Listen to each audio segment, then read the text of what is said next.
Guys यहाँ पर अब अपन नई दुनिया के एक आर्टिकल को डिस्कस करने वाले हैं। काफी इंपॉर्टेंट आर्टिकल है। जैसा कि आप जानते हैं गाइज कि कल 26 नवंबर थी और 26 नवंबर 1949 को हमने अपने इंडियन कॉन्स्टिट्यूशन को अडॉप्ट किया था। तो इसलिए ये एक बहुत ही शानदार आर्टिकल अब हमें नजर आएगा, देखने को मिलेगा।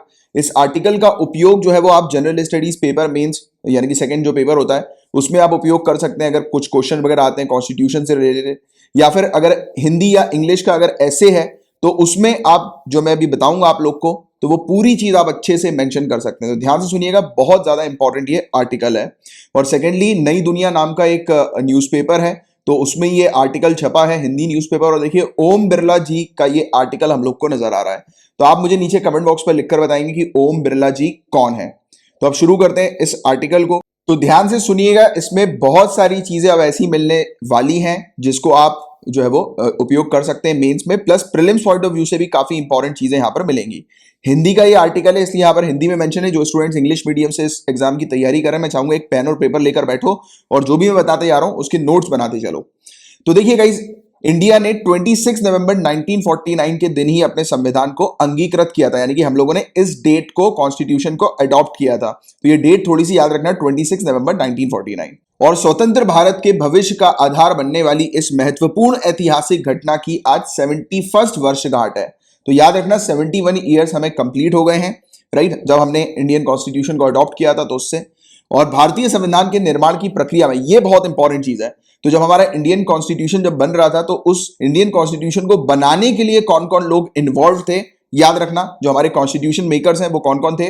डॉक्टर राजेंद्र प्रसाद, पंडित जवाहरलाल नेहरू, डॉक्टर भीमराव अंबेडकर, सरदार वल्लभ भाई पटेल, सुचेता कृपलानी, सरोजनी नायडू, बी.एन. राव, पंडित गोविंद वल्लभ पंत, शरद Chandra Bose, Rajagopalachari, N. Gopal Swami Iyengar, doctor Shyam Prasad Mukherjee, Gopinath Bordoloi, JB. Kripalani और भी काफी सारे विद्वान यहां पर मौजूद है, बट आपको इनके नाम थोड़े से ध्यान में रखना है।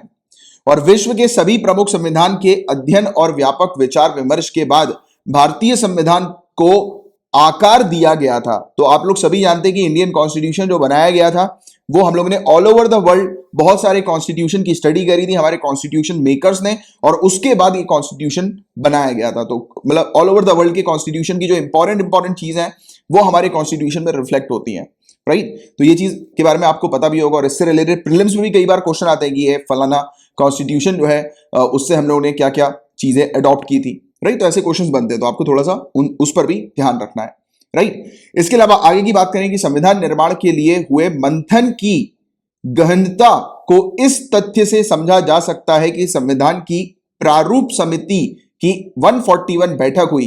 तो टोटल कितनी सिटिंग्स हुई इस कॉन्स्टिट्यूशन को बनाने के लिए? तो 141 सिटिंग हम लोग को देखने को मिली थी कॉन्स्टिट्यूशन मेकर्स की, और इसी सिटिंग के दौरान ये पूरा कॉन्स्टिट्यूशन तैयार हुआ। और इस प्रकार 2 साल 11 महीने और 17 दिन लग गए। तो टोटल 2 years 11 months और 17 days लगे थे कॉन्स्टिट्यूशन को बनने में, राइट। और इसके अलावा 395 अनुच्छेद यानी कि आर्टिकल होता है, तो 395 आर्टिकल और 8 अनुसूचियां, 8 शेड्यूल्स हम लोग को हमारी कॉन्स्टिट्यूशन में देखने को मिलते। तो ओरिजिनली कॉन्स्टिट्यूशन में कितने आर्टिकल्स थे? तो याद रखिएगा 395 आर्टिकल्स ओरिजिनल कॉन्स्टिट्यूशन में थे और 8 शेड्यूल्स ओरिजिनल कॉन्स्टिट्यूशन में हम लोग को देखने को मिले थे। तो ये चीज है।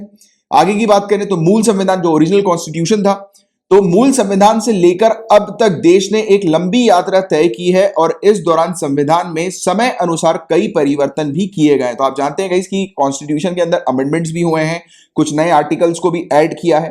तो आज हमारे संविधान में 12 अनुसूचियां हैं, यानी कि 12 शेड्यूल हमारे कॉन्स्टिट्यूशन में आज की डेट में है, और 400 से ज्यादा आर्टिकल्स हमारे कॉन्स्टिट्यूशन में आज की डेट में हमें देखने को मिलते हैं, राइट। और ये एक प्रकार का घोतक है, घोतक यानी कि इंडिकेटर हम लोग को देखने को मिलता है कि देश के नागरिकों की बढ़ती आकांक्षाओं को समायोजित यानी कि वेल एडजस्ट करने के लिए शासन के दायरे का किस प्रकार समय अनुकूल विस्तार किया गया। क्योंकि जैसे जैसे हमारी कंट्री डेवलप हो रही है, लोगों की आकांक्षाएं जो है जैसे जैसे बढ़ती जा रही है, राइट, यानी कि एस्पिरेशंस वगैरह लोगों की जिस प्रकार से बढ़ रही है, तो उस प्रकार से हम लोगों ने अपने कॉन्स्टिट्यूशन में चीजों को एड ऑन किया, एक्सपेंड किया हमारे कॉन्स्टिट्यूशन को। इसलिए तो हमारे इंडियन कॉन्स्टिट्यूशन को लिविंग कॉन्स्टिट्यूशन कहा जाता है। लिविंग है ये, राइट, क्योंकि इसमें चीजें ऐड होती रहती हैं समय के अनुसार। जैसे कि समय के अनुसार लोग बढ़ते हैं, प्रोग्रेस करते हैं, वैसे ही हमारे कॉन्स्टिट्यूशन भी के अंदर भी चीजें ऐड होती है, तो इसलिए इसको लिविंग डॉक्यूमेंट के नाम से भी जाना जाता है। ये वाली चीज भी थोड़ी सी ध्यान में रखनी है और मेंस में उपयोग करना है इसको, राइट। और आज यदि भारतीय लोकतंत्र समय की अनेक चुनौतियों से टकराते हुए ना केवल मजबूती से खड़ा है, अपितु विश्व पटल पर भी उसकी एक विशिष्ट पहचान है। यानी कि आप जानते हैं कि इतना, क्योंकि जिस समय हम जब ये लेकर आ रहे थे, डेमोक्रेसी लेकर आ रहे थे, कॉन्स्टिट्यूशन वगैरह जब सेटअप कर रहे थे, तो पूरे दुनिया भर में हमारी खिल्लियां उड़ रही थी कि इंडिया के अंदर डेमोक्रेसी फेल हो जाएगी, कोई मतलब वो नहीं रहेगा, यानी कि सक्सेसफुल नहीं हो पाएगी, तो बहुत खिल्लियां उड़ रही थी। बट आज की डेट में हमारी डेमोक्रेसी सक्सेसफुल है और आज की डेट में हम लोग खड़े हुए हैं और वर्ल्ड लेवल पर भी हमारा नाम है, तो ये चीज यहां पर बताई गई है।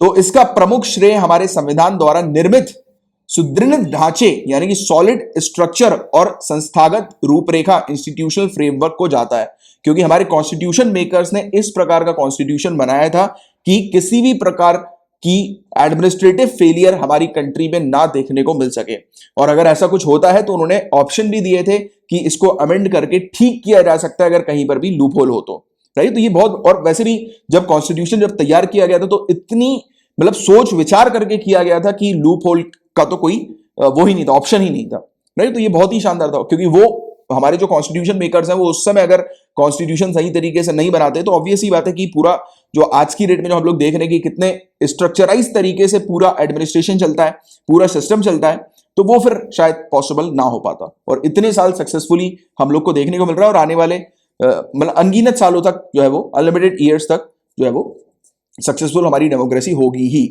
आगे की बात करेंगे, भारत के संविधान में सामाजिक, आर्थिक और राजनीतिक लोकतंत्र, सामाजिक यानी कि सोशल, आर्थिक यानी कि इकोनॉमिक, और राजनीतिक यानी कि पॉलिटिकल लोकतंत्र डेमोक्रेसी के लिए एक संरचना तैयार की गई है।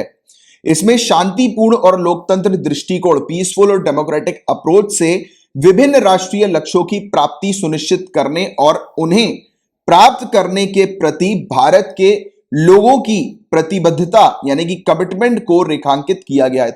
तो यहां पर हाईलाइट स्पेशली इंडियन सिटीजन के ऊपर किया गया कि हमारे इंडियन सिटीजन जो है वो उन्होंने ही यानी कि उन्हीं के ही कमिटमेंट के द्वारा ये पूरा सिस्टम जो है वो सही तरीके से चल रहा है।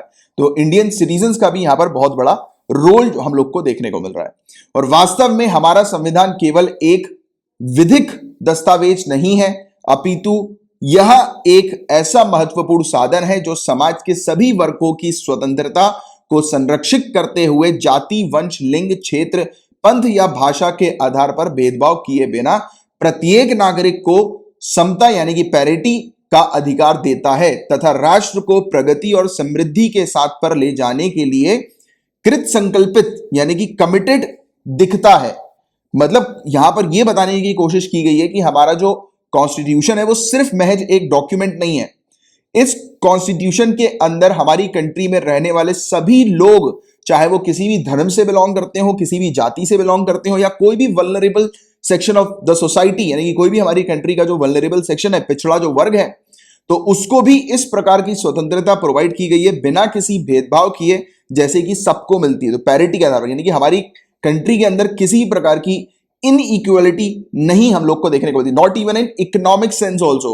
अभी अपना एक एनसीईआरटी का बैच चल रहा है, पॉलिटी का, मैंने एक क्वेश्चन सामने रखा था स्टूडेंट्स के बीच में, तो वो भी शेयर करता हूं। मैंने वहां पर मेंशन किया था क्योंकि 7th क्लास की जब आप पॉलिटी पढ़ेंगे तब आपको बकायदा वहां पे लिखा रहेगा कि हमारी कंट्री के अंदर हम लोग इकोनॉमिक इक्वलिटी पर भी फोकस करते हैं, हमारा कॉन्स्टिट्यूशन इकोनॉमिक इक्वलिटी पर भी फोकस करता है। तो स्टूडेंट्स ने डाउट रेज किया कि सर इकोनॉमी तो इनइक्वलिटी बेसिस पर होती है, कोई रिच है कोई पुअर है, बट मैंने क्वेश्चन में मेंशन किया था कि हमारा कॉन्स्टिट्यूशन इकोनॉमिक इक्वलिटी के ऊपर फोकस करता है, राइट। इकोनॉमिक इक्वलिटी, आर्थिक समानता के ऊपर फोकस करता है। तो इसका मतलब क्या हुआ? मतलब यह हुआ कि हमारा कॉन्स्टिट्यूशन किसी को भी रिच और पुअर नहीं देखता है। क्या हमारे कॉन्स्टिट्यूशन में ऐसा मेंशन नहीं है कि जो रिच होंगे उनको ये सुविधा मिलेगी, जो पुअर होंगे उनको ये सुविधा मिलेगी? नहीं ना, ऐसा नहीं है मेंशन। हमारा कॉन्स्टिट्यूशन सबको इक्वली देखता है, even in terms of economics also, यानी कि किसकी जेब में कितना पैसा है वो मैटर नहीं करेगा। ये कॉन्स्टिट्यूशन जो रूल्स, लॉज, रेगुलेशंस है वो सबके लिए समान है, इक्वल है, राइट। तो ये इसका मतलब हुआ। तो अगर आपसे एग्जामिनेशन में पूछ लिया जाए कि कॉन्स्टिट्यूशन हमारे इंडिया के अंदर अगर ऐसा आ जाए कि इंडिया के अंदर इकोनॉमिक इक्वालिटी है तो वो रॉन्ग होगा, but Indian constitution economic equality के ऊपर फोकस करता है तो वो स्टेटमेंट करेक्ट होगा, क्योंकि इंडियन कॉन्स्टिट्यूशन में किसी को भी इनइक्वल ट्रीटमेंट नहीं रखा गया है। राइट, यहां पर कोई भी ऐसा मेंशन नहीं है ना कि रिच को ये सुविधा मिलेगी, पुअर्स को ये सुविधा से वंचित किया जाएगा, नहीं है। तो इकोनॉमिक इक्वालिटी हमारे कॉन्स्टिट्यूशन हमें प्रोवाइड कराता है। तो ये वाली चीज, और बिना किसी भेदभाव किए सभी नागरिक को पैरिटी का अधिकार देता है। तो ये चीज हम लोग को देखने को मिलती है।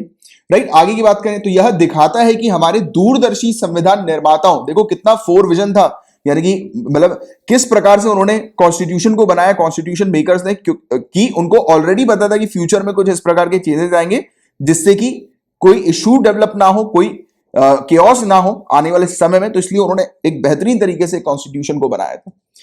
तो निर्माताओं का भारतीय राष्ट्रवाद में अमिट विश्वास था। साथ चलते हुए विगत 7 दशक में हमने ढेरों उपलब्धियां प्राप्त की है। विश्व का सबसे बड़ा और सफल लोकतंत्र होने का गौरव हमें प्राप्त है। तो देखो, आप लोग सभी जानते हैं, जैसे भी मैंने थोड़ी देर पहले भी आपको बताया था कि मतलब जब हम लोग इस चीज की तैयारी कर रहे थे, डेमोक्रेसी वगैरह की, कॉन्स्टिट्यूशन मेकिंग की, तब उस समय खिल्लियां उड़ रही थी कि इंडिया में ये चीज सक्सेसफुल नहीं हो पाएगी। बट आज की डेट में ऑल ओवर द वर्ल्ड हमें जाना जाता है। हमारी डेमोक्रेसी के सक्सेस के एग्जाम्पल सेट कर दिए हम लोगों ने, और लोग हमारी कंट्री का एग्जाम्पल देते हैं कि इतनी पॉपुलेशन होने के बावजूद भी हमारी कंट्री में सक्सेसफुल डेमोक्रेसी नजर आती है। राइट, मतदाताओं का विशाल संख्या, यानी कि जो वोटर्स की जो एक बड़ी संख्या, बड़ी पॉपुलेशन जो हमें देखने को मिलती है, और निरंतर होते रहने वाले चुनाव और लगातार जो इलेक्शंस हमारी कंट्री में कंडक्ट होते रह रहे हैं, उसके बावजूद हमारी जो डेमोक्रेसी है वो कभी भी अस्थिर नहीं हुई है, अस्थिरता का शिकार नहीं हुई है, और अपितु चुनावों के सफल आयोजन से हमारे संसदीय लोकतंत्र ने समय की कसौटी पर स्वयं को सिद्ध किया है। देखो, जब वही चीज मैंने अभी आपको बताई कि जैसे जैसे समय बीता वैसे वैसे हम लोगों ने इस चीज को बिल्कुल करेक्ट प्रूफ कर दिया। पहले जो लोग हमें गलत बोल रहे थे, हमने उनके मुंह पर जो है वो उनका मुंह बंद कर दिया। राइट, आज की डेट में वही लोग जो पहले हमारे बारे में खिल्लियां उड़ाते थे दूसरी कंट्रीज की, इंडिया के अंदर ये चीज सक्सेसफुल नहीं हो पाएगी, वो आज की डेट में इंडिया का एग्जांपल देते हैं कि इतनी बड़ी कंट्री, देखो इतने सारे लोग, इतनी पॉपुलेशन, बावजूद उसके कि यहां पर सक्सेसफुल डेमोक्रेसी चल रही है। लोग बिना किसी इशू के इलेक्शन कंडक्ट कर रहे हैं, अपने रिप्रेजेंटेटिव को चूज कर रहे हैं, और पीसफुल तरीके से ये पूरी चीज हो रही है। राइट, तो ये चीज बताई गई है। आगे की बात करें तो 7 दशक की इस लोकतांत्रिक यात्रा के दौरान देश ने लोकसभा के 17 और राज्य विधानसभा की के 300 से अधिक चुनाव हो चुके हैं। तो हमारे इतने सारे इलेक्शंस कंडक्ट हमने किए हैं, उसके बावजूद भी कोई भी इशू नहीं आया, सभी चीज सफलतापूर्वक हमें देखने को मिली है।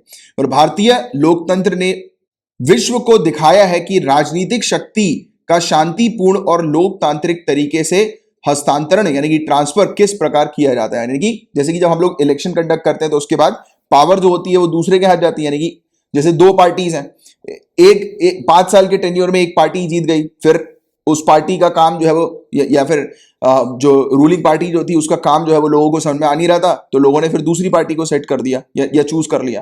तो देखिए, पावर का ट्रांसफर कितने शांतिपूर्वक तरीके से हुआ, कोई भी इशू नहीं, कोई भी विवाद नहीं।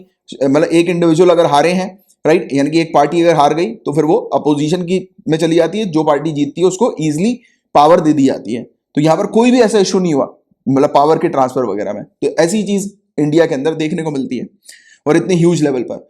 इसके अलावा भारतीय संविधान ने राज्य व्यवस्था के घटकों, यानी कि कंपोनेंट्स के बीच शक्तियों के विभाजन की व्यवस्था भी बहुत सुसंगत ढंग से की है। तो इंडियन कॉन्स्टिट्यूशन ने इस प्रकार से जो कंपोनेंट्स जो हम लोग को देखने को मिलते हैं, यानी कि पूरे एडमिनिस्ट्रेशन को चलाने के लिए जो पूरा जो स्ट्रक्चर हम लोग को देखने को मिलता है, तो इस प्रकार से रखा गया है कि कोई भी इशू एक दूसरे के बीच में नहीं होता। एग्जांपल के तौर पर, जैसे कि आप जानते हैं कि हमारे इंडियन कॉन्स्टिट्यूशन के अंदर जो 3 ऑर्गन्स या 3 पिलर्स हम लोग को देखने को मिलते हैं, लेजिस्लेटिव, एग्जीक्यूटिव और जुडिशरी, विधायिका, कार्यपालिका और न्यायपालिका। तो ये अपने अपने क्षेत्र में काम करते हैं, अपने अपने क्षेत्र में फोकस करते हैं, और एक दूसरे के ऊपर जो है वो मतलब अपनी पावर को इंपोज नहीं करते। बट टेक्निकली अगर देखा जाए तो आप लोग सभी जानते हैं कि जो लेजिस्लेटिव जो है उसी के अंडर हम लोग को एग्जीक्यूटिव देखने को मिलती है। अंडर नहीं कहेंगे, बट हाँ, उसी के साथ मिलकर ये काम करते हैं, उन्हीं के ऑर्डर्स पर ये काम करते हैं, लेजिस्लेटिव और एग्जीक्यूटिव। राइट, तो ये एक ही साथ है टेक्निकली। तो ये आप अगर मतलब वो पढ़ेंगे लक्ष्मीकांत की पॉलिटी तो आपको और डिटेल में समझ में आएगा, और अगर आपने ऑलरेडी पढ़ चुकी होगी तो आप रिलेट कर पा रहे होगे। राइट, तो ये चीज इस प्रकार की हमें देखने को मिलती है। बट फिर भी ये दोनों एक दूसरे के ऊपर अपने काम या अपनी पावर्स को इंपोज नहीं करते हैं, लगाते नहीं है। राइट।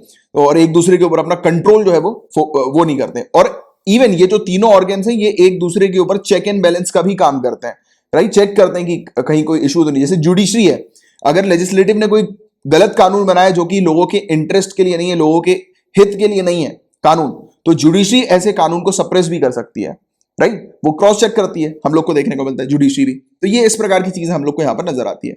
और भारतीय लोकतांत्रिका व्यवस्था में संसद सर्वोच्च है, तो आप जानते हैं कि पार्लियामेंट सबसे टॉप पर हम लोग को देखने को मिलती है, बट उसकी भी लिमिटेशन है।